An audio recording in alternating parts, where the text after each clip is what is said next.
Welcome in, everybody, to the 25th anniversary edition of Inside The Burrow. Robbie Lastella alongside Kevin Fielder. We join you in a great mood, not only because it is 25th anniversary honoree week. The Owls won. They beat Rice on the road, and anytime FAU can go and win on the road, no matter who it is, that's a pretty good feat to accomplish. Kevin, how's it going? How you feeling? Yeah, I just wanted to be clear. This is not our 25th anniversary of doing this podcast. Mainly because, Robbie, I don't think you've been alive. I haven't been alive for 25 years. Is that a bad intro? I don't know. We couldn't be doing this for 25 years, but it is the 25th year anniversary of FAU football. And I'm really glad we're heading into this week with a win because, first of all, I don't know if I would have wanted to do this podcast if I had to cover another loss because there's been too many of those this year. I don't want any more. I just want to win. Winning feels a lot better than losing. And I know that might be a hot take to some, but I far more enjoy winning than losing.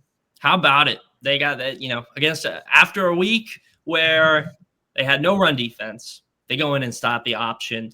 But yes, Kevin, as you mentioned, it is not the 25th anniversary of FAU Owls Nest Inside the Burrow, although it's been around quite a long time. I'll have to ask the historian-in-chief Rick Henderson for the exact date on that one. But it is 25 years since the program that we talk about a very decent amount on this podcast, the FAU football program, came into existence. Howard Schnellenberger, the legend that he is.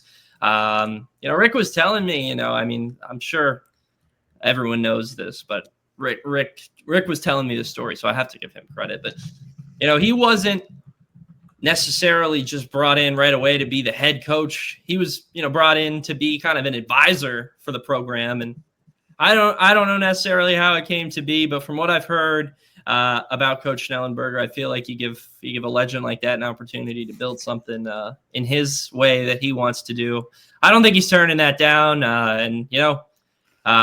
They gathered the founders. They got so many different, so much support from the Boca Raton area and all over Florida, all over the world, really, all over the country. And they got enough money to start up this program and eventually build an on-campus stadium, which, this Saturday will be filled on homecoming weekend. So great weekend to honor a legend in Howard Schnellenberger. So Kevin, will you be in attendance for homecoming weekend? Unfortunately, I will not be in attendance. I will be watching from home for a variety of reasons, but I will be enjoying the game. Let's be clear. I will be enjoying the game. Hopefully, I will be enjoying another win. Let's be clear. I don't want to enjoy another loss. I'd like to enjoy another win, but I will not be in attendance. Well, I'll be there, and I hope to see many other FAU alumni as well. This is like the prime weekend. You got to come out. You got to come and honor Coach Schnellenberger, and it is Hall of Fame weekend. For those going to the football reference, it'll be Harrison Bryant, Trey Hendrickson, and DeJohn Smith all getting in this weekend. So it's a big weekend. I mean, those are three cornerstone. Like when you look in 10 years from now, when you look at the best players to come out of FAU, you're going to look at all of those guys, and that's saying something right there. And they're all getting honored this weekend. And I'm getting old too. I mean, I remember watching those players as a kid. Now I'm like, wow, I'm old now.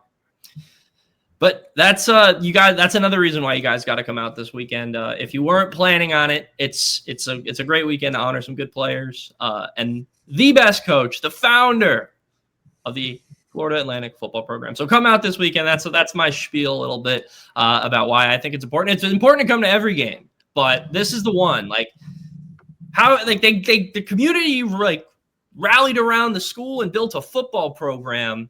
It's time to honor that. Let's pack the stands. I want to see the end zone all the way as much as they can, all the way to the top. I don't know if that's possible. That's a lot right now, but eventually that's the goal. But this weekend, let's get that place packed out. Let's get 20,000 plus. Let's get 25,000 in there. Families, alumni. It's family weekend. It's alumni weekend. It's Hall of Fame weekend. It's 25th anniversary weekend. If there is any reason to come to the flag, it's this weekend. And as we'll get into, Trent Dilfer, the dot of doom and despair, is coming to town looking for a win. I don't know, Kevin. I don't know about old UAB this year. What's your thoughts on it? We'll talk about Rice, but you know, what's your thoughts on the opponent coming into town this weekend? This is probably going to be the easiest first FBS game on FAU's schedule this year. And UAB certainly has talented players, right? This is not a team that doesn't have talented players who are going to make an impact, whether it's at UAB next year or somewhere else. But this is also a UAB team who has struggled this year to no other realm of possibility, right? Like, I don't remember the last time they've won a road game. My understanding is it's been quite a while. This year, they have a 31-13 loss. They're coming off of a 31-13 loss to Army. They got embarrassed by Tennessee. I don't really blame them for that one. But their only 2 wins is a 10-point win against Alabama State, an FCS opponent, and a 3-point win against Akron. And for anyone who's followed college football in the past, Akron is not exactly known as one of the country's premier football programs. They've certainly been on a downward trend, and beating them is certainly not some like crowning moment in my eyes, right? Like, that's certainly something you're expected to do. Truth be told, this is a UAB team that FAU should beat. We'll see, right? Any given Saturday, things can happen on the football field. UAB has shown the ability to be competitive in games. I will give them that credit. They were not kind of fully run out the stadium against Army for a lot of that game. Then Army kind of pulled ahead and won the game comfortably. They only lost by 14 to who I still believe are the favorites to win the conference in Navy. So they've certainly kept games close. They've been able to pull out wins. But if you're looking for a game, if you have a game scheduled as like this should be a game where FAU comes out and plays a complete football game, to me, it's against UAB because this is a game that they should be able to win. Yeah, I mean, with 4 different events, you've got alumni weekend, you've got homecoming. No, it's not homecoming. It's alumni weekend, family weekend. I mean, and then obviously the Hall of Fame and 25th anniversary ceremony. This is the game you want to schedule that for. And like you said, anything can happen. But you brought up that loss statistic or that road statistic. Due to the shutdown, when UAB football program was no longer existing because the Alabama government university system or whatever it was. I don't remember the full. They got involved. The UAS, that's something like that. Whatever. But that's not the point. UAB football went 1,064 days between road wins while their program was not in existence. They were not playing football. During the quote-unquote DILF disaster, shout out to Matthew Vincent on Twitter, by the way, MDV483. We're currently sitting at 1,043 days since their last road win. They must win this Saturday against the Owls to avoid passing the amount of time they went with a road win while the program was no longer existing. That is just the how bad it is. And shout out to all the UAB fans. There's a website called firetrenddilfer.com. I mean, Andy Kennedy is making it work. So I don't want to UAB fans know there is potential at that school. I've talked with many people. There is no excuse for what is going on right now. That is just bad. The other thing about it, just to sort of interrupt a little bit, is that this is a passionate fan base. This is not a fan base of people who don't care about UAB football, who don't show up to games, right? I know the attendance hasn't been great as of recently, but if we're talking about fan support for a program, UAB is up there in the American for just pure fan support. They love UAB football. To them, this is their pride and joy. This is their baby. This is the thing that they look forward to every single Saturday. They fought to bring it back. They actively fought to bring it back. Bill Clark came back because he loved how much fans loved this program. There were court sessions that were sold, packed to the brim to bring back a football team. Like, this is not some like random group of 5 program that no one, the fan support for this program is huge. And when they're not interested in the current product on the field and they're trying to find other things to watch on Saturday, that's when you know it's bad. That's when you know it's bad in Birmingham, Alabama. And anyone with 2 eyes can see that it's bad there. We're not making like some newfound discovery. Trent Dilfer has said that it's bad. He is aware that it's bad. He just doesn't seem to have a lot of answers to fix it right now. Indeed. We'll dive into what UAB's been doing on the field, but I just wanted to, give a little preface there because it is UAB week as well as 25th anniversary week for the FAU football program. So, but diving into what FAU did on the field last week, in my opinion, best win of the season. Obviously, only 2 wins, but to beat an option team after the struggles over the last 6 quarters prior to that game against the run, gashed against FIU and Kejon Owens, gashed by Desrosiers and Sutton Smith as well, and Brendan Lewis against Memphis. And although Rice was able to get over 200 yards rushing, you held them under 5 yards a carry, and it would have been a lot lower than I think it was 4.4, 4.8, something like that, if they didn't bust a 60-yard run on their scripted first drive of the game. So I like the adjustment they made in the run game. We saw them make adjustments the week prior to rush the passer. The defense has definitely been trending up lately, and the offense as well. Caden, although he did have an overthrow, which was reminiscent of some mistakes against FIU, has been better the last 2 weeks. They made it work last week.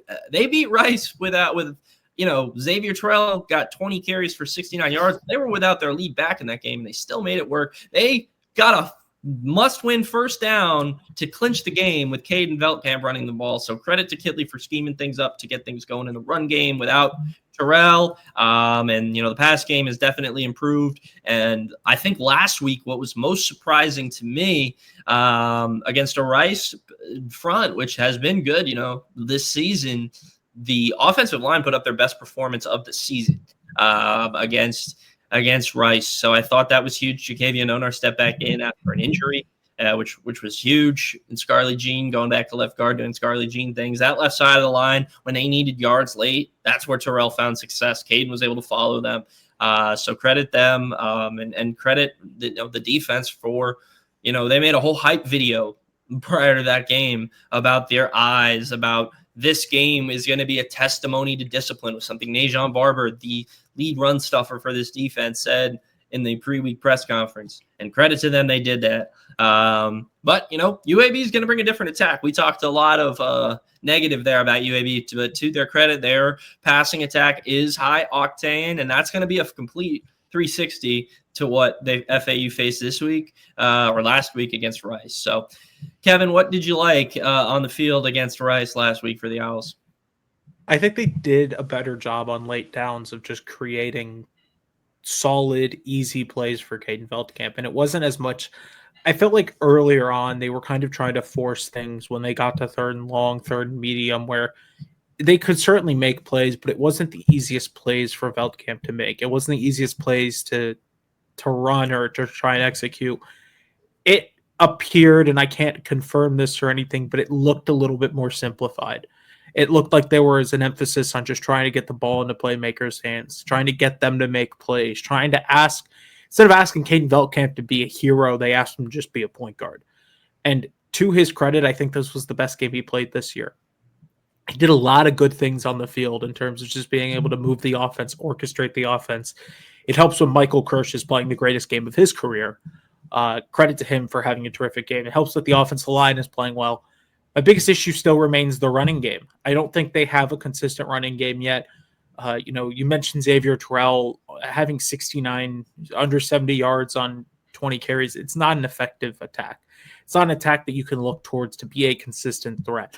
And maybe it gets better when Jamari Sands is healthy. God willing, that's this week against UAB. But you need to have a little bit better of a run game because, again, you're going to be put in some really bad situations if you can't run the ball on early downs. And they really struggled on early downs against Rice. And it's been an issue all year. They really do have kind of struggled on early downs.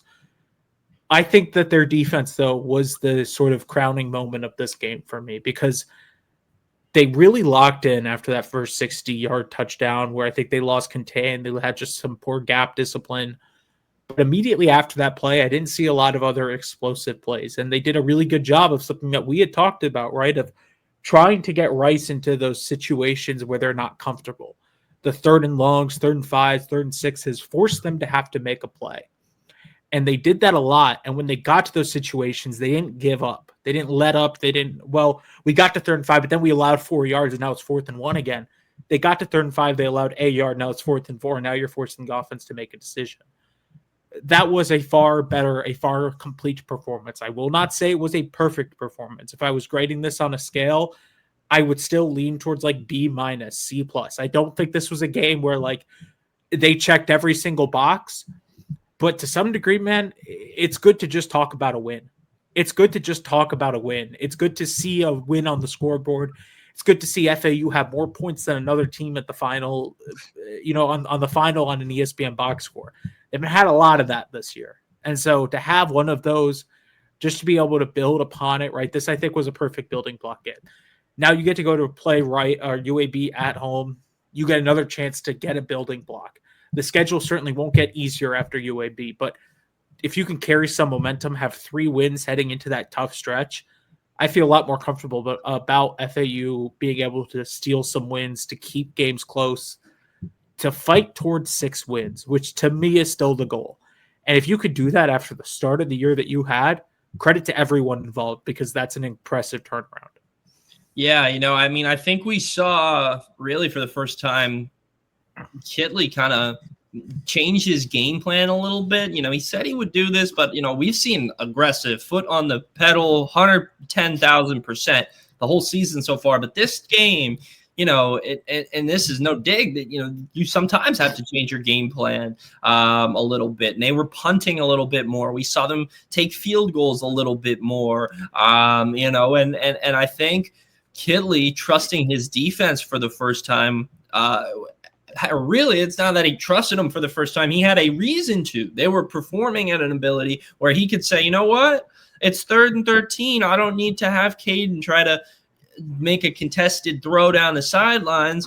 We're going to run a draw. We're going to see what we can do, and we're going to punt. And that's, they ended up doing that. I think it was right before halftime. And, in previous games, the defense, you do that, the defense is getting gashed, and they're going 70 yards, Rice is, and they're taking momentum in the locker room. That did not happen.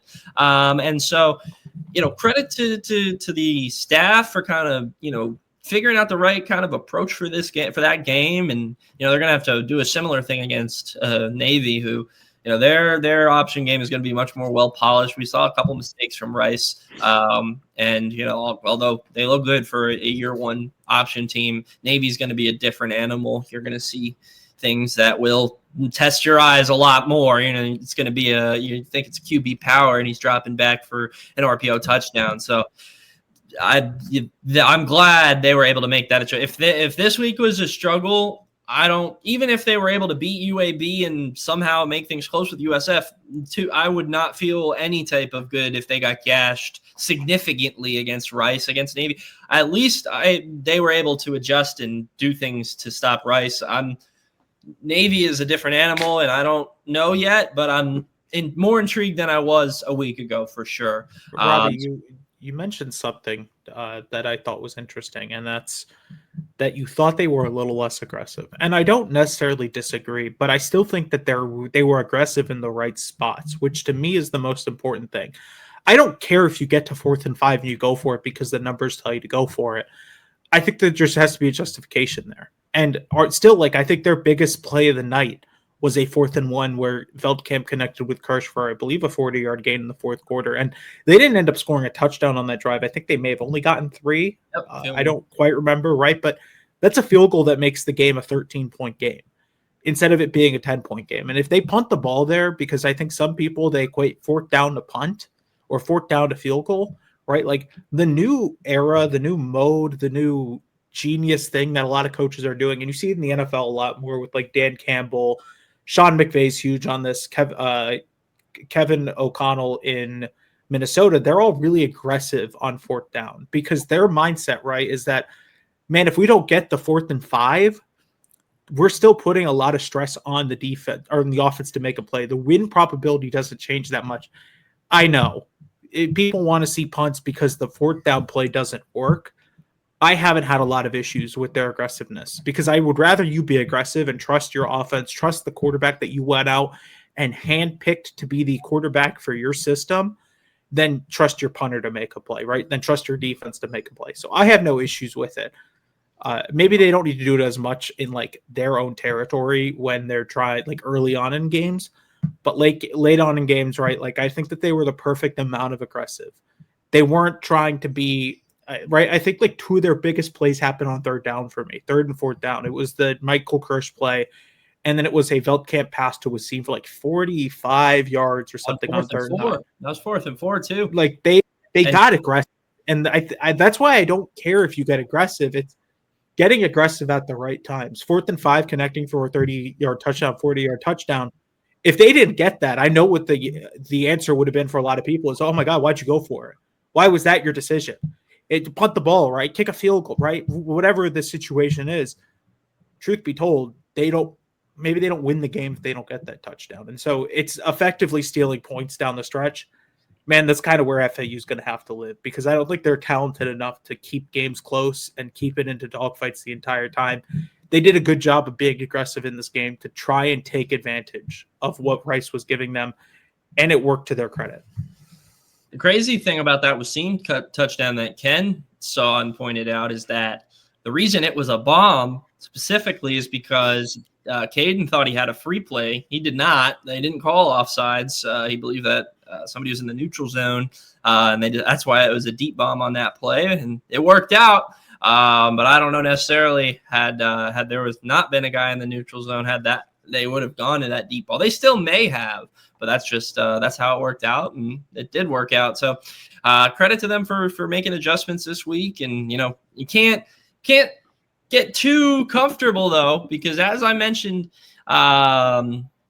UAB is going to bring a different attack. The one last thing about last week I do want to point out on here that Ken pointed out to me was that after some mishaps in the field goal department, we saw against FIU and Memphis, there was 2 mistakes on the hold. Logan Lupo replaced Andrew Nelms as the holder, and there was no operation issues this week. All PATs, all field goals were good. So that was another adjustment that was made and executed. So, can't say they're not doing anything. They're not sitting on their hands. If something goes wrong, they're evaluating and they're making changes. And it's not like Andrew Nelms hit the pine. I mean, he's the kickoff guy, and I haven't seen too many poorly executed kickoffs as well. So they're finding ways to use guys to the best of their abilities as well, which I think is important. But enough on Rice. So that's 1-0 week. Got to go 1-0 again with UAB coming into town. And, we talked a lot of negatives, and there is not a lot of positives, despite what Mr. Dilfer wants to say about his dot of negativity. For those who don't know, look that up on social media. I'm not going to break down a dot of negativity. But anyway, last week, UAB against Army, 31-13 loss at home. The FAU's been down that road before, and you can't laugh too much for getting blown out by Army at home.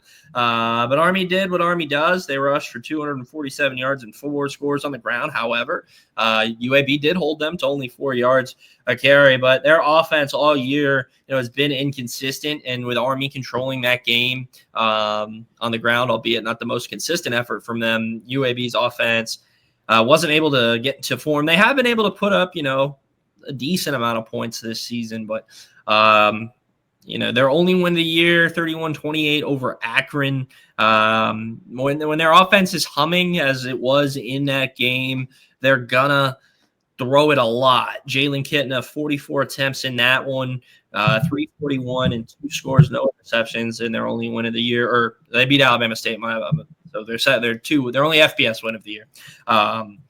But on the ground, even against Akron, they struggled. 2.5 yards per carry on the ground, 32 carries for 80 yards. Everyone was healthy as well.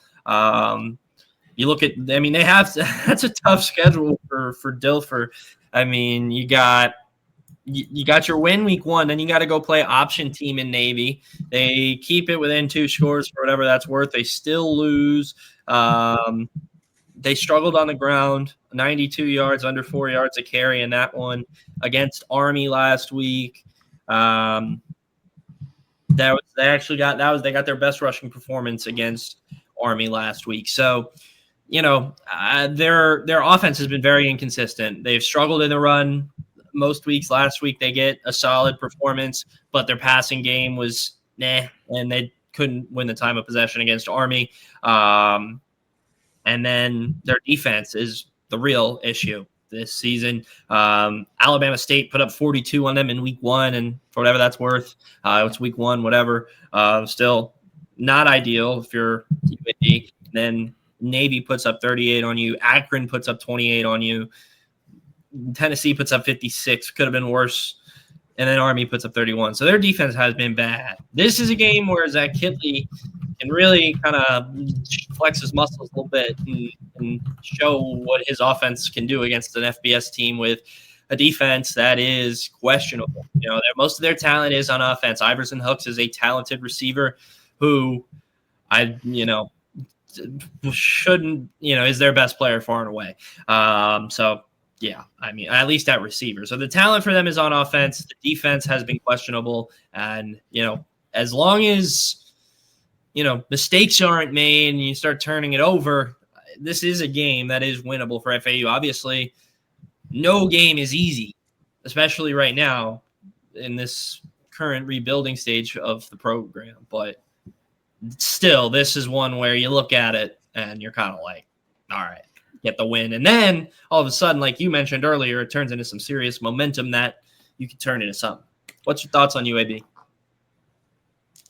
Yeah, let's also be clear. UAB is going to be without arguably their most talented receiver in Corey Milner, who has stepped away from the team. I believe his intentions is to enter the transfer portal. So far this year, he had 268 yards, 3 touchdowns. He was their best offensive player. And he's no longer with the team. He hasn't been with the team for a few weeks now, and you've certainly seen it on the field. They've lost a lot of their juice offensively without him on the field. Hooks has taken a lot of the workload for there. He's done well. He's not as good as Corey Milner is. Jalen Kitna, to his credit, does some things well through the air. He also turns the ball over a lot. He also is not as effective and as efficient. And they kind of have to throw the ball a lot because they don't have a lot of running game, and their defense is, look, I'm going to say it, it's bad. Their numbers are near the bottom in most advanced statistics and most statistics that you consider indicative of what a good defense is or a bad defense is. They have a lot of numbers in the 130s. And, well, if you know anything about college football, being in the 130s for a statistic is not good. So this is a game where FAU should be able to win offensively, without a doubt. The biggest question mark is, are you going to be put in situations where Jalen Kitna makes plays? Because he's proven he's capable of making plays. But are you going to put him in a position where he's able to make those plays? If that's the case, this could be a long night for you. However, on the other side of things, if you sort of rattle him early on and you jump out to a 14, 21 point lead, it's not a guaranteed win. I think some fans probably saw that yesterday with another team as we're recording this on Monday. But if you could jump out 2 scores, 3 scores, I feel pretty confident about being able to run away with this game, because I think that FAU has done enough offensively to prove that they can keep teams at bay if they jump out to early leads, which is certainly capable against a team like UAB, who has struggled on defense this year and is kind of one-dimensional on offense without their best wide receiver. Yeah, I mean, the defense for them, I mean, when their offense is turning it over, that puts them back on the field, and they're already not the most best even coach group, in my opinion. The talent, in my opinion, is not the issue. A lot of times they're just, you can see that they're lost in coverage, and then there's a busted play, or the linebacker's blitzing and he hits the wrong gap, and then all of a sudden there's a big hole. I mean, it's common mistakes, but for them it's been happening. We talked about that for FAU, but I mean, it just hasn't been good. And so for this game, I agree it's going to be important to get the run game going. I don't, seeing how they've performed saw last week against Army, they did all right. I don't know if this will be the week for FAU to spark the run, but this is the week for Caden to have, like I said, it was a game for Kaylee to flex his muscles. It's also a game for Caden to flex his muscles. You mentioned the advanced statistics a little bit. They haven't had a coverage grade this year in the 80s. Against Akron, their best was 72.4. They've had 2 grades below 50. Another one against Tennessee, 58. And then last week, 63 against Army, who doesn't pass very much. So that's not ideal either. So, those are just grades. Obviously, you don't read too much into that, but that's just kind of an example of the struggles they've had in the coverage department specifically, where FAU's wide receivers who have been succeeding lately at making separation. This is a week where the pass game has to succeed, especially considering the offensive line was good last week against a really good pass rush. And I just don't know necessarily if UAB is going to be able to provide that same amount of pressure, although they do have 11 sacks on the year, which is more than FAU does by a wide amount, I think. So, we'll see how the defense does, though. As you mentioned, there has been a couple busted plays in FAU's way as well. And Jalen Kitna could take advantage of that. He's got a strong arm, but we saw last week. Shout out my guy Drew for bringing this up. They definitely I haven't seen enough to kind of say they did, but it seemed like they had more help over the top for their DBs, which left. Which prevented a lot of busted plays. There was one where I think it was Sweeney bit and the guy was gone, and that was that. But there was less of that this week. And if they can build on that, which we've seen the defense be able to do, whether it's pass rush, run defense, if they can build on that this week, limit the big plays over the top. Like you said, this is a game where you can win and, don't hurt yourself. Don't turn it over. Don't have coverage mistakes and busted plays that lets Kitna get in his motion. This is a team that's down in the dumps. We've got their head coach drawing pictures of a circle, saying that everyone's focusing on this little circle and not the rest of it. But when you have 2 losing seasons in a row and then you almost lose to Alabama State, you have a couple bad conference losses. It's just not good. And so they're down on their luck right now. And this is a chance for FAU to probably – if they win largely, I don't know if they'd fire Dilfer midseason, but that would probably be it. If they, if they lose this game badly, I don't know how their fan base would react. They've already not been reacting strongly, and so at some point they'd have to make a move. And so this is a chance to bury a team that's down on their luck, or you lose to a team that desperately needs a win, and we'll see. I don't know, exactly what'll occur, but with the way the offense has been performing, the way the defense has made adjustments the past 2 weeks, unless they revert back to the struggles they had, if they play how they did against FIU, UAB could win this game. They could, but I hope that's not the case. You and me both. Yeah. Final thoughts, Kevin. What can't happen for FAU? What can't they do, and what must they do if they're going to win this game? You got to put them away early, I think. I think that's the team. You just got to put away early, man. I don't think that they've shown enough to, come back and keep games close. If they get, put down early, you keep an advantage early. I think that's what you really have to do against a team like this, is you just got to go out there.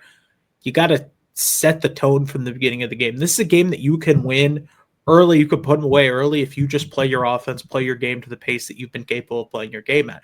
We saw glimpses of it against Rice. We saw glimpses of it against Memphis.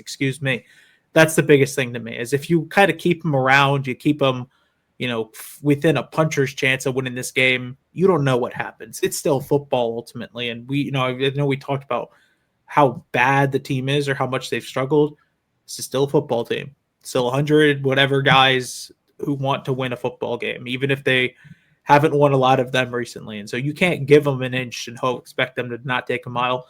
Secondly, I'd like to see the running game get going a little bit more. I know I've been saying this for about 4 weeks now, and I'm sounding like a broken record, but it needs to happen eventually, right? I don't know if you can keep winning without it happening. And so I think the biggest thing for me is I want to see it get going. I don't need to see 5 yards, 6 yards of carry.